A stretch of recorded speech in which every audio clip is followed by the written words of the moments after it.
For me personally, it has been an experience of never being able to really anticipate the direction in which this line of thought would develop. It seems to have a life of its own, a richness of its own that is not predictable by the conscious mind. About 3 years ago, I began trying to think about feminism and what role it had, if any, to psychedelics and the role they had played in shaping culture.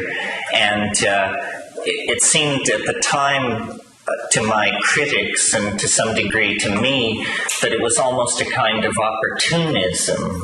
It's such a safe issue to clothe yourself in that no matter what you're doing, if you can make it part of the feminist agenda, you somehow have become inviolate. It now seems to me that this thread in thinking about the impact of shamanic and specifically visionary shamanism's impact on culture, it has grown in my own mind more and more important. The rise of the consciousness of Gaia, which is the notion of the planet as, at the very least, a self-regulating system, and possibly at the other end of the scale as actually a kind of conscious intellect, a kind of super being or oversoul that by the control of planktonic populations on the surface of the sea can regulate rainfall and thus control the density of vegetation on the continents and thereby regulate the composition of the atmosphere, and by a series of interlocking, interwoven feedback loops actually create a kind of biological or organic homeostasis, which is the precondition for the evolution of advanced organisms. And this idea of Gaia, or of perceiving the Earth as a living organism, has been, I think, the intellectual or philosophical centerpiece of what feminism has done with its agenda in the last 15 years or so. But this enthusiasm for the goddess, this enthusiasm for the seamless web of life, has not yet clarified itself as a philosophical intention sufficiently to draw certain obvious conclusions about the relationship that it should have to shamanism, number one, and most specifically to psychedelic shamanism. Now, why? What is the connection there?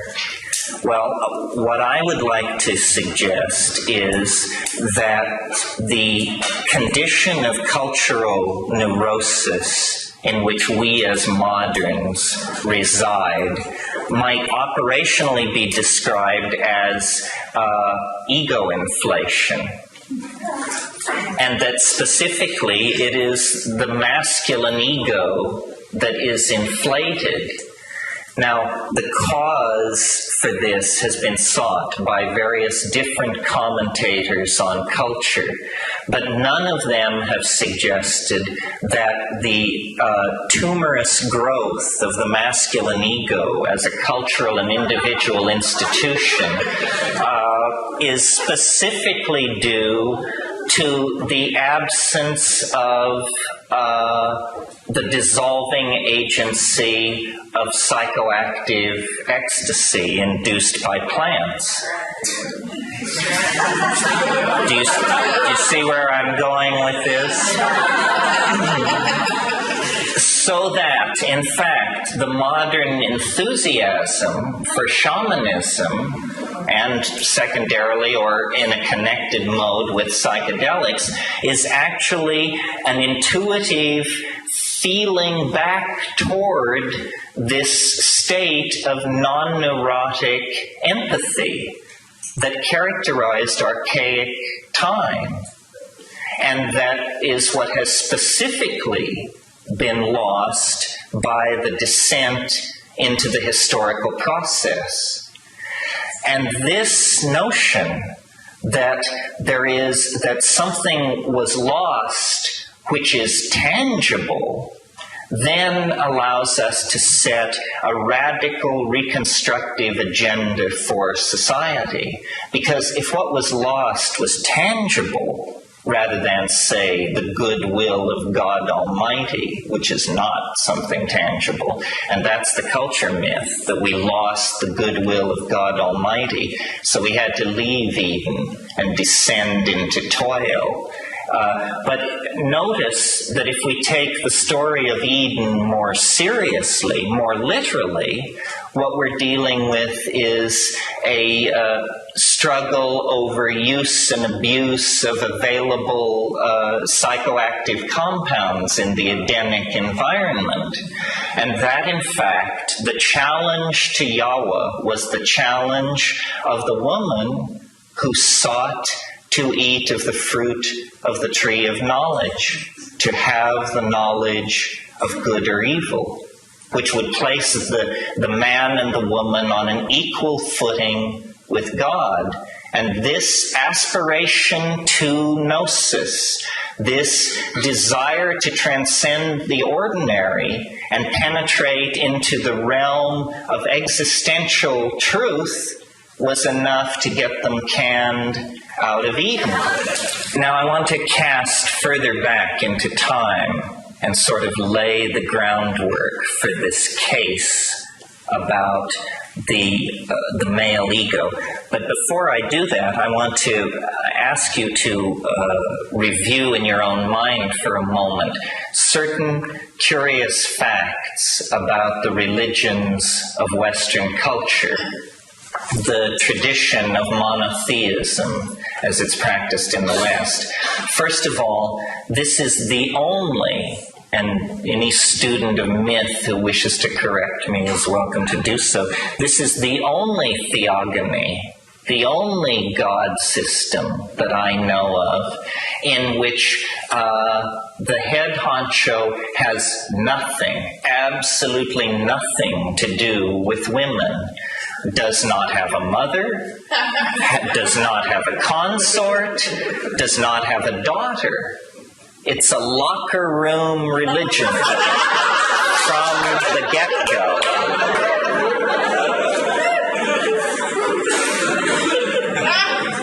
Now, it was the insight of Carl Jung and his school to understand that myths are narcissistic reflections of our own aspirations as individuals and societies.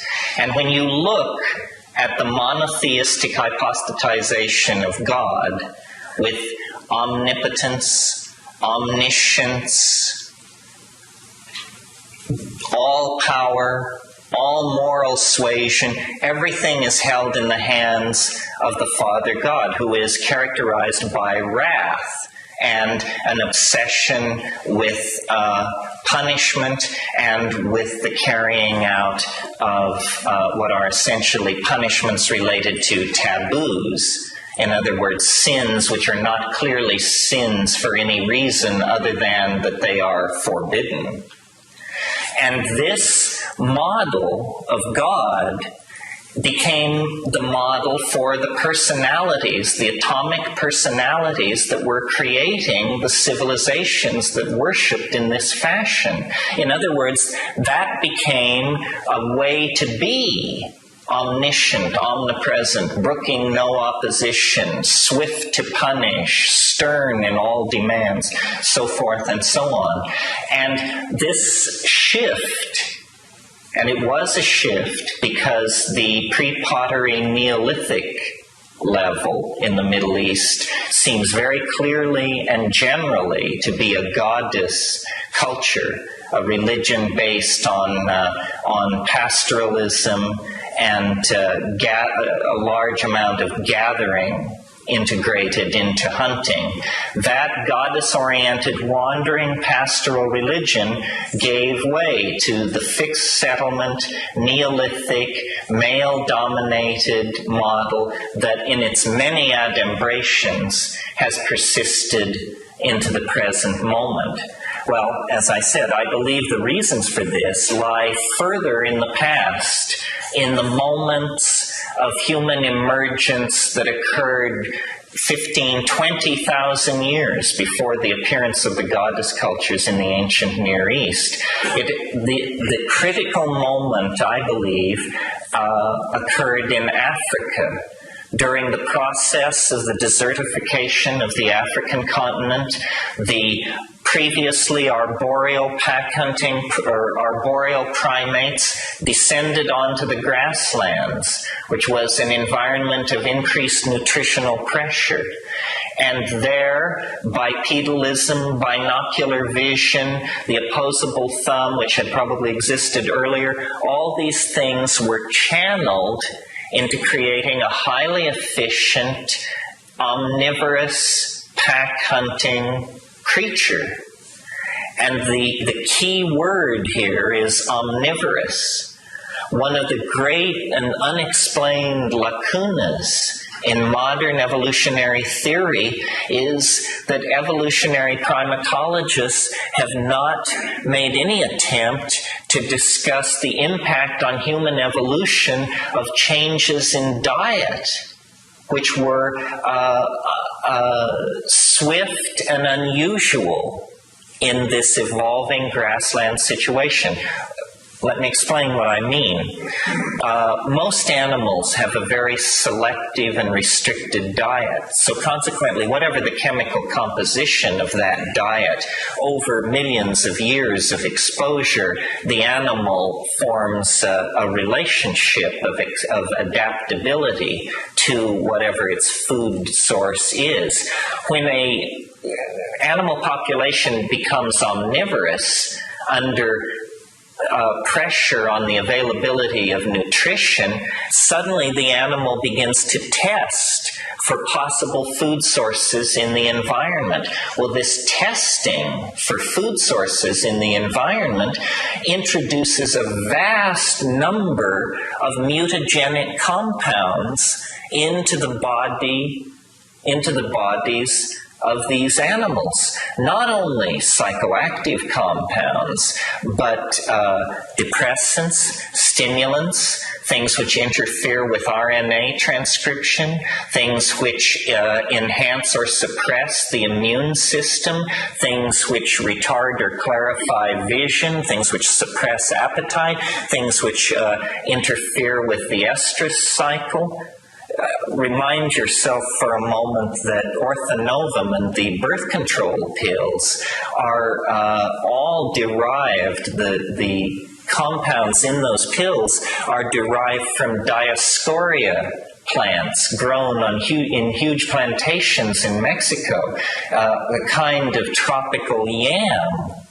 Well, yams in the tropics are now and always have been a major food source for foraging primates, and yet some varieties of yams contain so much of these hormone-like substances that they send the reproductive cycle and ovulation and all these things just into a tizzy. Well, you can imagine the impact, the evolutionary speed up that this decision to go omnivorous would have on these evolving primates. And I maintain that the prolongation of infantile traits in human beings, some of which persist throughout our entire lives, such as our that too. I was thinking of our relative hairlessness and stuff like that. So eventually, and any of you who are self-diagnosed as schizophrenic will agree with me on this, I'm sure, the key to surviving schizophrenia in one piece and avoiding massive intervention by the mental health care authorities is shut up. shut up about it. Do not talk about it. Of course you can raise the dead and heal the sick and divine distant event, but just shut up about it. I'm wondering, I have the impression what comes to mind is a world that you project where everybody is schizophrenic, so that today I can be Napoleon, tomorrow Jesus, and I can meet somebody else who also believes that he is Napoleon, Jesus, Buddha, or whatever, and back and forth in time. I'm just wondering what kind of a place that's going to be. Well, I would buy into that. I mean, I think schizophrenia is the absence of cultural expectation. You know, in the most profound sense. I mean, the casuistry doesn't even apply. I mean, I consider myself schizophrenic, and I have observed schizophrenia in other members of my family at close up in great detail. And what it is it's simply the breakdown of casuistry. And then ordinary people, imprisoned in the hallucination of culture, language, and linear time, lock you up and put you away because you're reporting from outside the cultural envelope and carrying information that terrifies, alarms, disturbs, and just you drive other people crazy is what it is. I'm talking now about process schizophrenia, which is the spectacular kind where you bring back information that is absolutely incommiserate with the models of your culture. No, I think it's been said that the world is becoming more schizophrenic. Well, that's just because they didn't have the word psychedelic.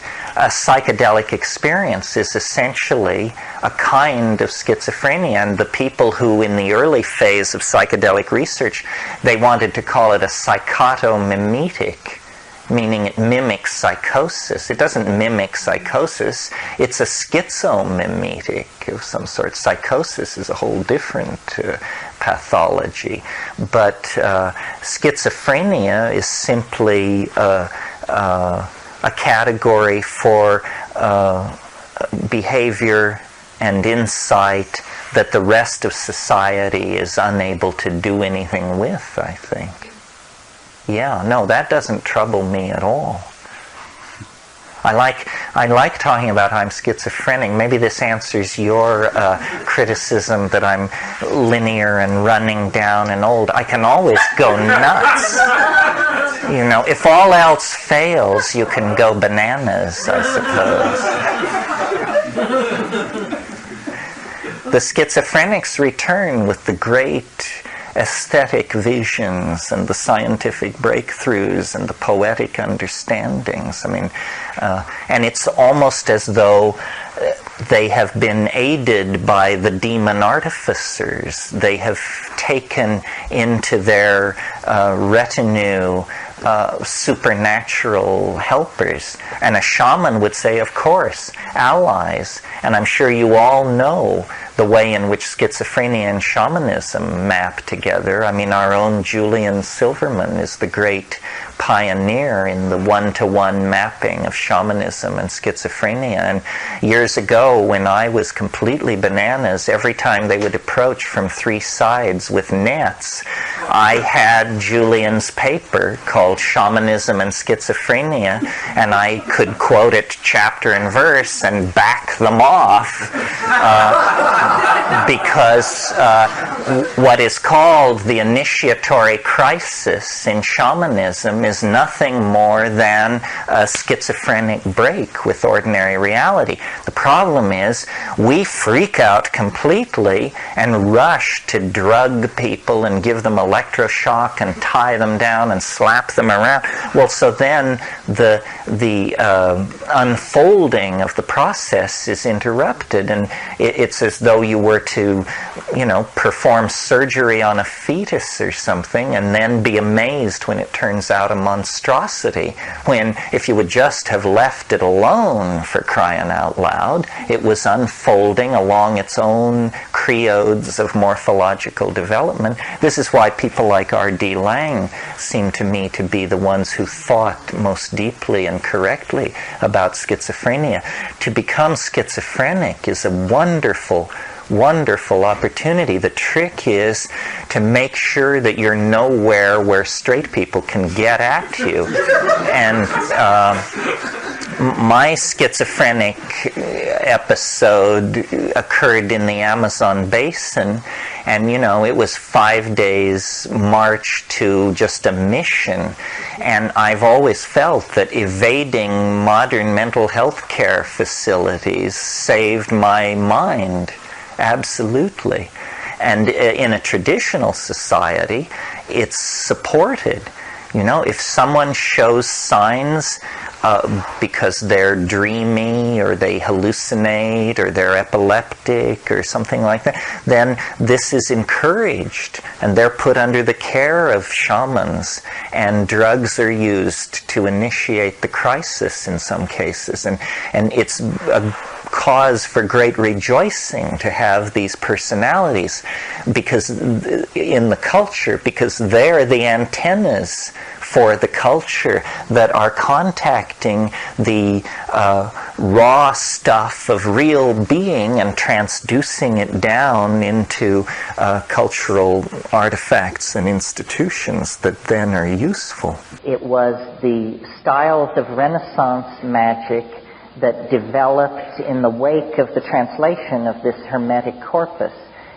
Previously, magic had been sort of as the cartoon image we have of it, the lonely wizard off in the woods grinding up his potions and toads, or that sort of thing.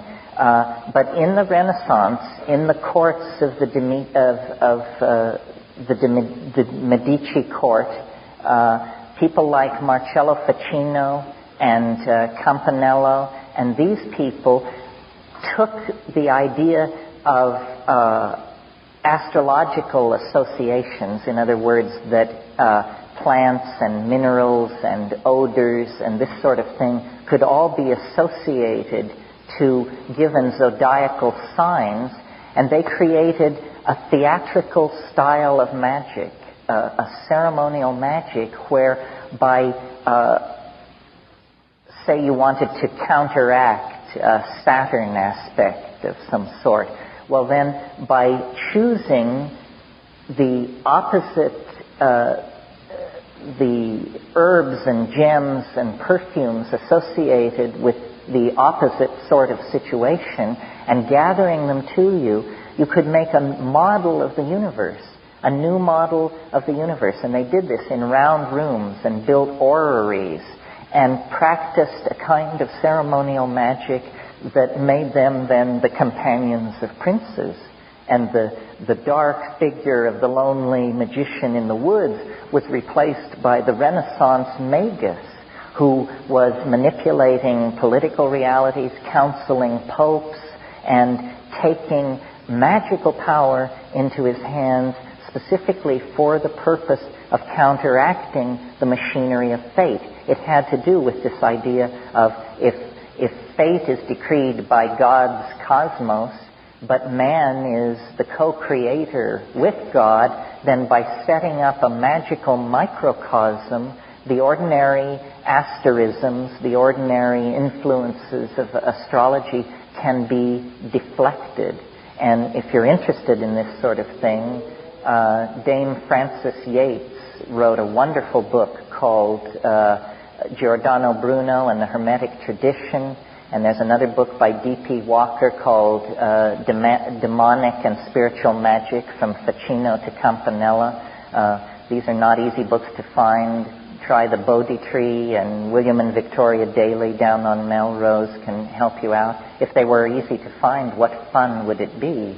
I mean, part of the quest is getting this stuff together. But that's the basic theory of Renaissance magic, is to create a microcosm to counter the fatalistic machinery of the macrocosm.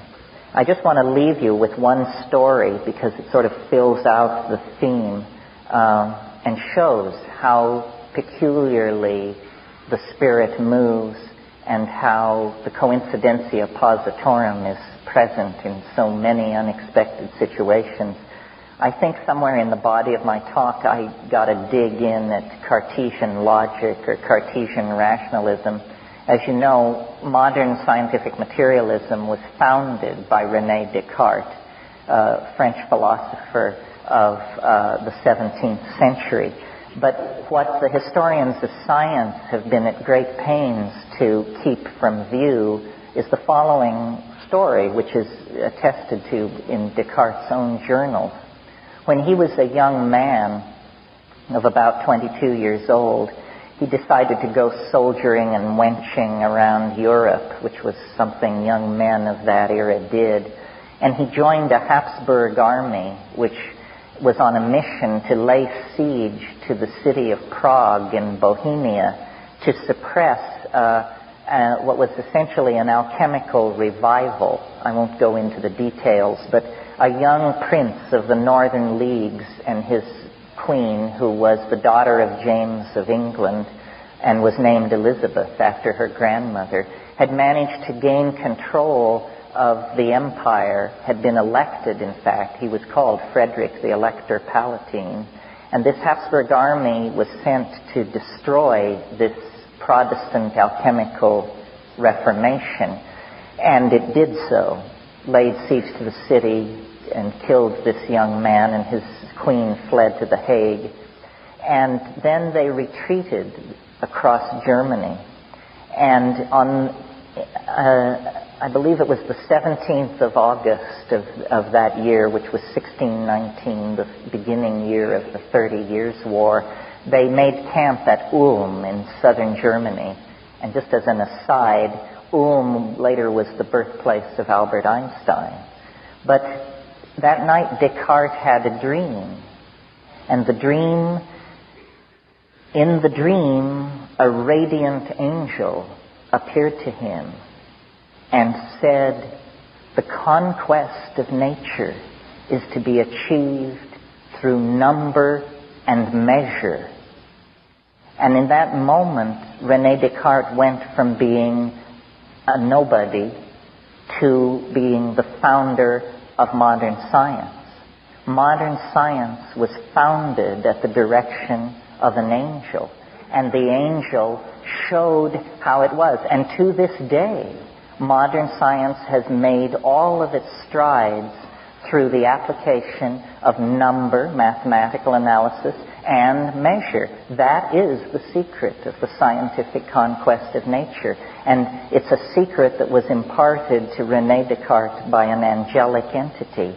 So I'd like you to leave this evening wondering, who do we work for? And how does it work? Thank you very, very much. Yeah, I mean, the first teaching is priceless.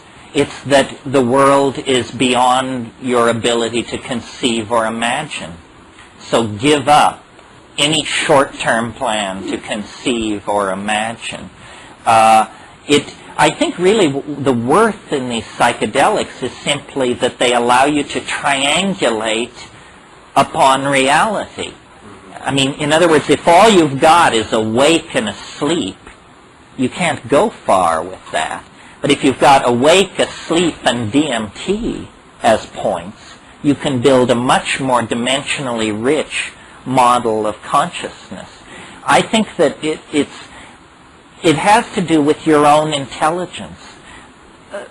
Truly stupid people aren't interested in psychedelics because they can't figure out what the point of it is.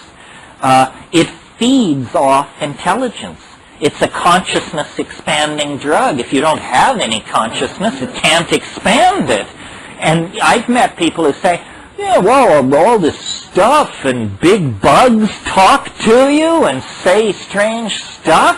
You say, yeah, well, you should have paid a little attention. I mean, it's amazing to me how people don't seem to, like, the less intelligent you are, the less challenging the psychedelic experience becomes, because the less capable of entertaining the implications you are.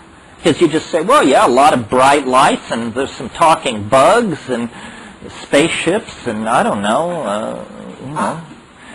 Well, you know, it's because I guess it's because those people are so ingrained in cultural values that they assume it's not real. They assume it's a trip, whatever that means. It means you have permission not to take this experience seriously. It's a trip. But what I've noticed is that based on quantum mechanics' need for an observer as part of any system, that's big news for our field of study, because what it means is hallucinations are as real as anything else. I mean, a hallucination is not like a Chevrolet, but on the other hand, a Chevrolet is not like a hallucination. Why should we demand that these things co-map over each other? A hallucination is a species of reality, as capable of teaching you as a videotape about Kilimanjaro or anything else that falls through your life. The notion of talking with self-transforming machine elves, which is how I put it in my book, The Invisible Landscape, seemed, I mean, I couldn't believe it when I wrote these words on paper. It seemed like such a freaky notion. But people say, you know, yes, that's it. I know what you're talking about. I saw that same thing too.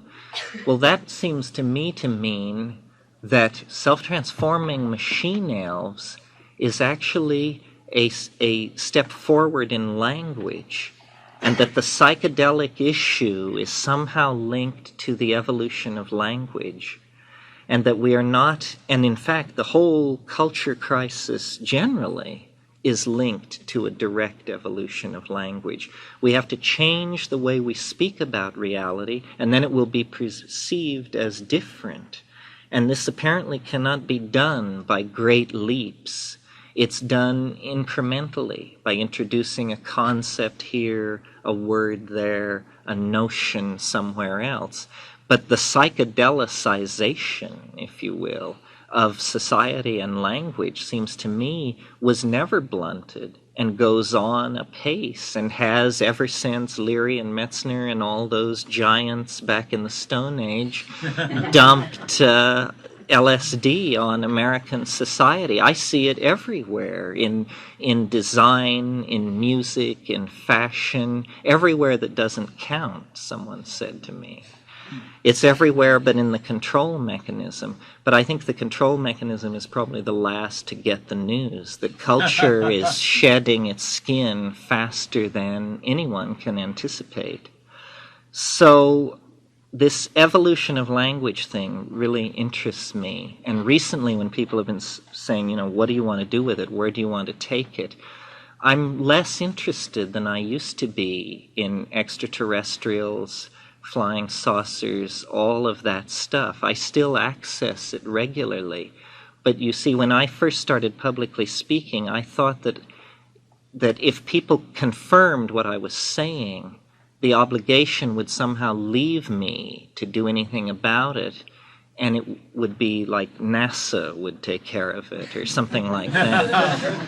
But I've discovered that, you know, as my friend Eric Jansch used to tell me, that society really is metastable.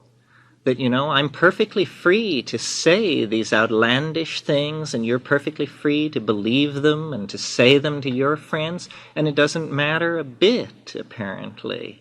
So, or the effect is so long-term that it doesn't matter a bit. So I've turned from the question of indicating the presence of the other to the question of what is it like to be the person who indicates the presence of the other.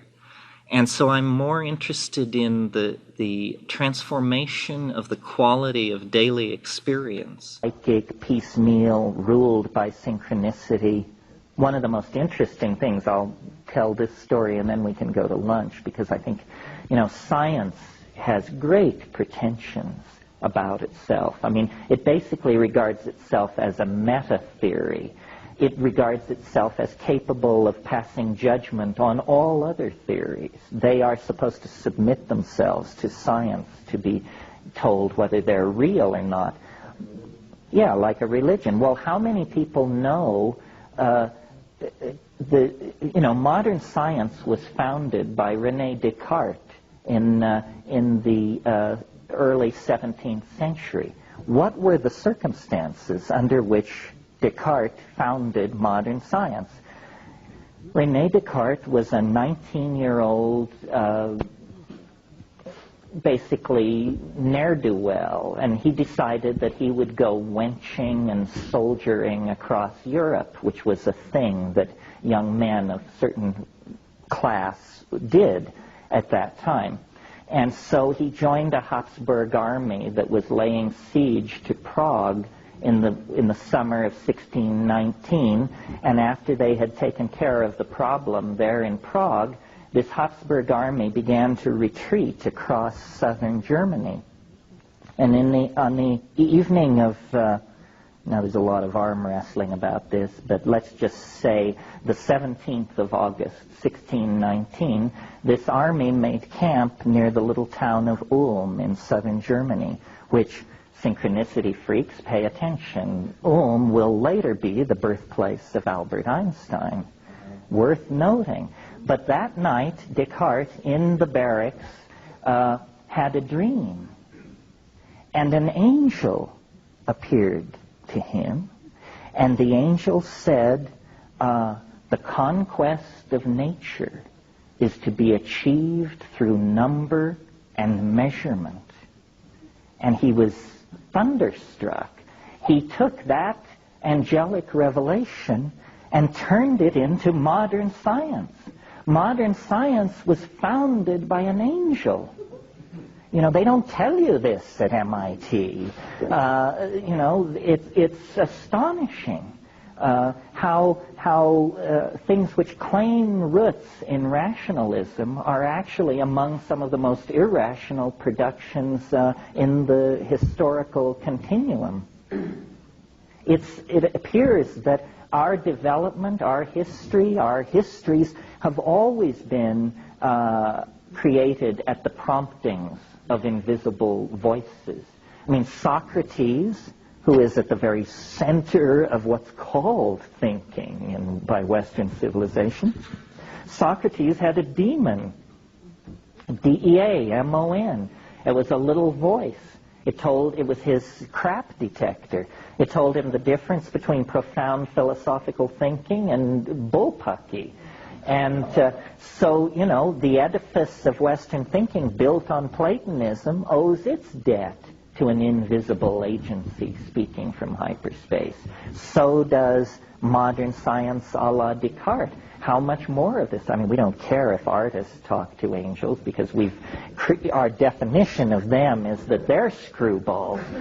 But to believe that an enterprise like modern science has to trace its way back to the same ecstatic roots is, I think, very suggestive that the world is stranger than we can suppose, and that we need to open these channels of communication to these invisible worlds. Probably the next great paradigm shift will be enunciated by a mushroom, an angel, an elf, an alien, what have you.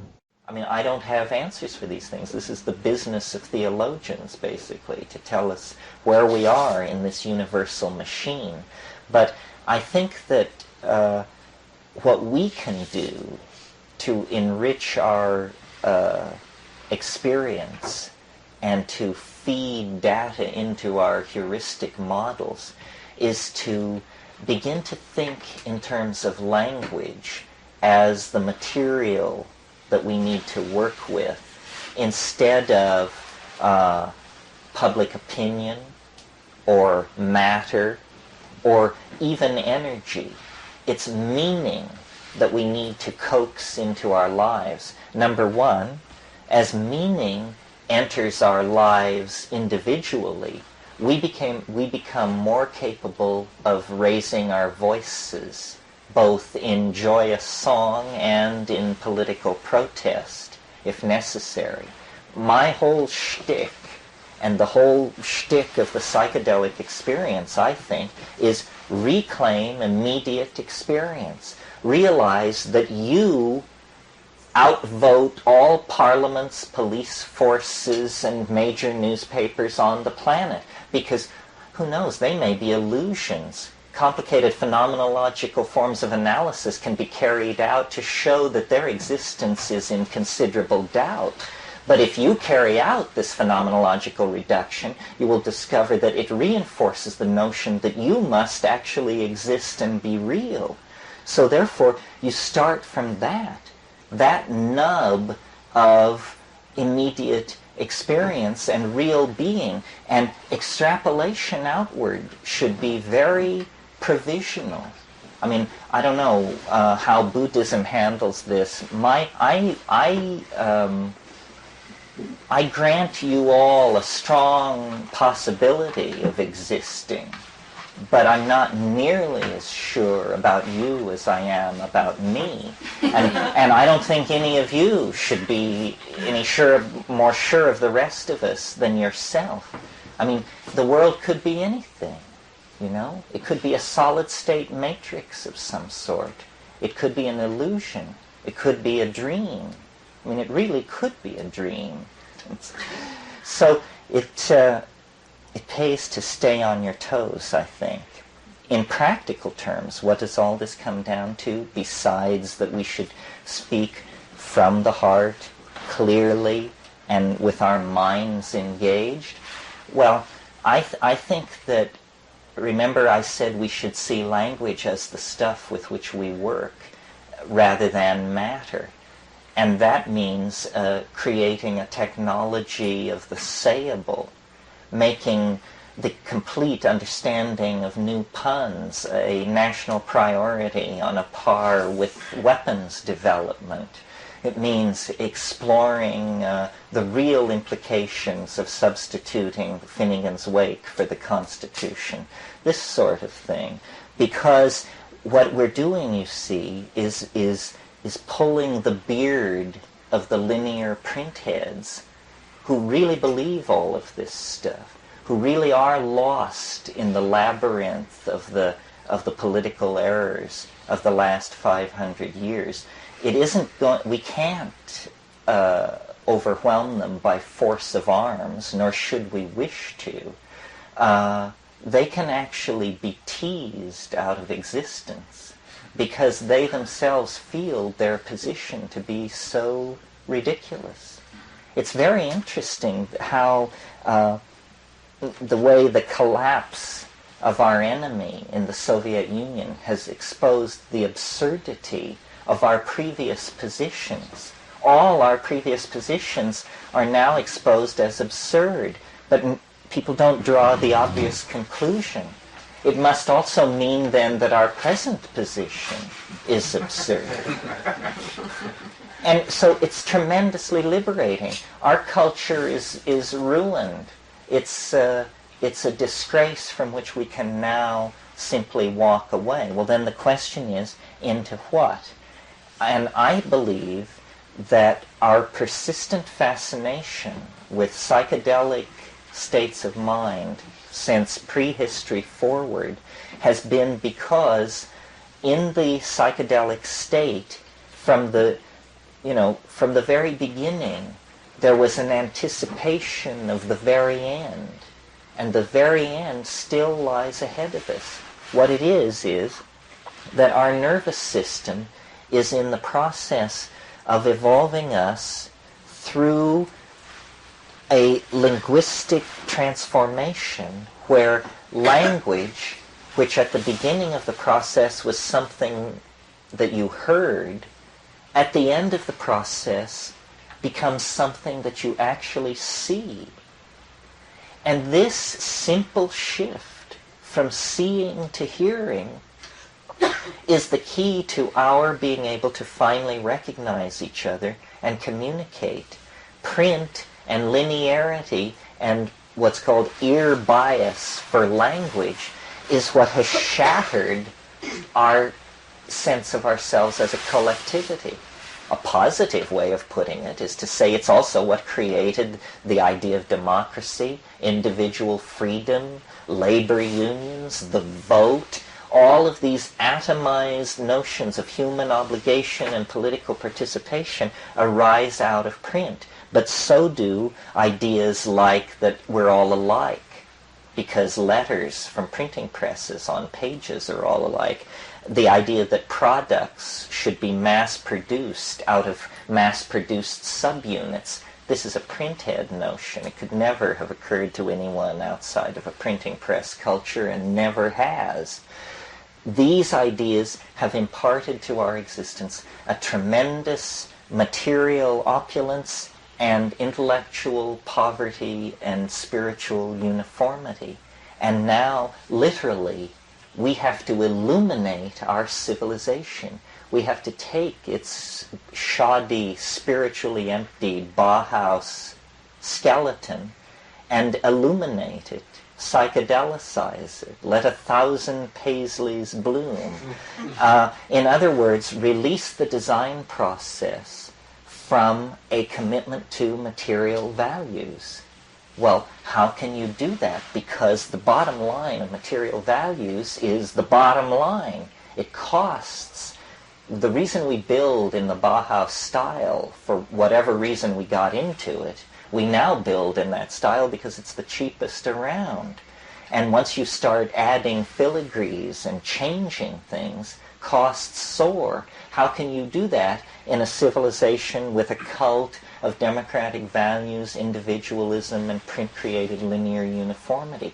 Well, the only way you can do it is you have to drop design costs to zero. The only way you can do that is if you build virtually. This means you build in an electronic dimension that is added on to ordinary cultural space like an orthogonal dimension. In other words, it's like a TV that you walk into. It's called cyberspace. And in cyberspace, things are built out of light. So it costs as much to build Versailles as it costs to build a hamburger stand.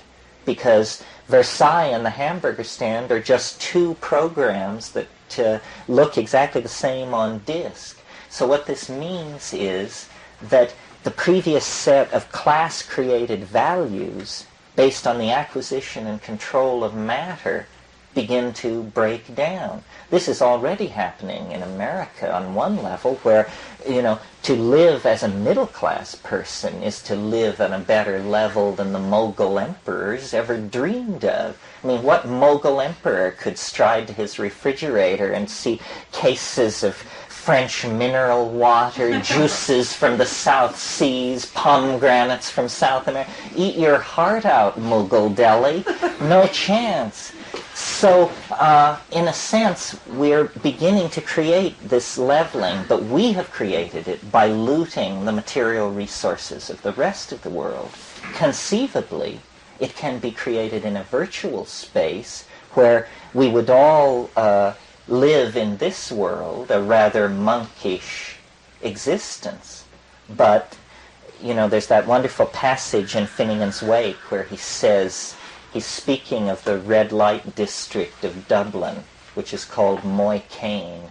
And he says, here in Moycane we flop on the seamy side, but up Nient, prospector, you sprout all your worth and you woof your wings. If you want to be phoenixed, come and be parked. Well, he was advocating death as a solution to life's problems. If you want to be phoenixed, come and be parked. My solution is not so radical. I think if you want to be phoenixed, come and be parked at your local virtual reality arcade. And then you can be phoenixed in several ways. Well, some of what I'm saying here is facetious. We talked last night about Stan Tenon's wonderful object. For those of you who weren't here, this is a man, a Kabbalistic scholar, who has developed a piece of sculpture such that when you illuminate it from a certain angle, the Hebrew letter Aleph appears as a shadow, and then you move the light slightly, and Aleph turns into Bet, and then you move the light slightly, and so on. In order, his sculpture produces all of the Hebrew letters as shadows from this beautiful form, which he calls the lily. And it ties in with an experience that I had. But, well, first let me talk a little bit more about this lily thing that Tenon has discovered. He also made one for Demotic Greek, which, you know, for those of us who thought it was proof positive that Hebrew was the language of God, this was a real blow to the chest. But because he did one for Demotic Greek, too, and it works just as well, implying, and he's working on Arabic, implying that perhaps such forms exist for all alphabets. And so then I was thinking about this last night, and I said, well, if there's a sculpture in 3 dimensions that throws the 2-dimensional alphabets, then obviously in a higher dimension there must be a form which throws into lower dimensions the sculptures that make the alphabet. So that means all alphabets, all letters lead back to a hyperdimensional surface of some sort, which can probably then be described with some kind of weird fractal algorithm.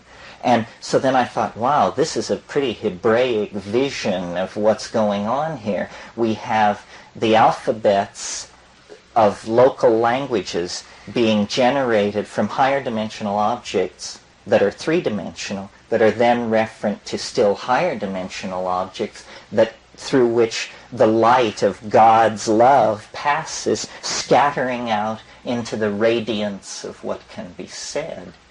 And in a way, this is sort of my vision of the millennium, that we will be resorbed into the Word. You know, the whole story begins in principio et verbum, et verbo caro factum est. In the beginning was the Word, and the Word was made flesh. The whole cosmic drama is the mystery of what it is for the Word to be made flesh. Language is seeking to birth itself into the domain of concrete existence. That's obviously what the Word made flesh means. And it seems to me that if the Word can be made flesh, this implies a reciprocity. It implies that the flesh can be made Word. And this brings us back to what I was talking about at the very beginning this evening, which is the curiously literary nature of reality. That it's much more like a novel by Thomas Pynchon than it is like an equation by Ilya Prigogine. And why is that? Is it because, in fact, the flesh is Word, and that understanding this is the real task of uncovering our spirituality? Somehow it's a riddle, it's a conundrum, it's a koan. If we could correctly understand this, if the world did not disappear immediately, at least it would roll around in the palm of your hand like a spinning marble, as the I Ching promises. It's something about the recognition of the primacy of the Word, that history is the process of the descent of the Word into concrete expression. I didn't say matter. And that our relation to this retroflexive process is an ascent into the Word, a going toward the approaching mystery, and a meeting there in a domain of unknowability. Essentially, I mean, this is the casting into being that Heidegger talked about. This is the going to meet the stranger. This is the flight of the alone to the alone that is the driving force of Plotinus's mysticism.